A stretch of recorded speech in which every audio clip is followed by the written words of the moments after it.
ये कहानी बहुत ही दिलचस्प है क्योंकि ये दिखाती है कि कैसे हजारों सालों का इतिहास आपकी पहली तस्वीर मत्ती 1 की वंशावली से जुड़ा हुआ है।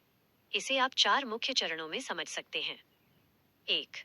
आदम से इब्राहिम तक भटकाव और वादा। आदम और हव्वा के बाद दुनिया में बुराई बढ़ गई। फिर आए इब्राहिम। ईश्वर ने इब्राहिम से वादा किया कि उनके वंश के द्वारा दुनिया के सभी परिवारों को आशीष मिलेगी। इब्राहिम ही वो व्यक्ति हैं जिनसे आपकी पहली फोटो की वंशावली शुरू होती है। 2. इब्राहिम से राजा दाऊद तक एक राष्ट्र का उदय। इब्राहिम के वंश में याकूब हुए, जिनके 12 बेटों से इजराइल की 12 जातियां बनी। सालों बाद इसी वंश में दाऊद डेविड हुए, जो एक चरवाहे से महान राजा बने।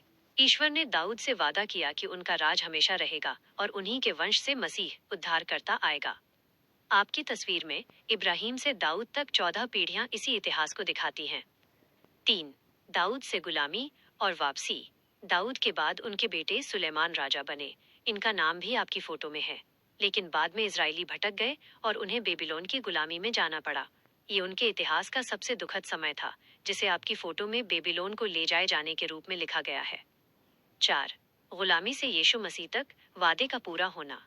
गुलामी से लौटने के बाद कई पीढ़ियां बीत गईं।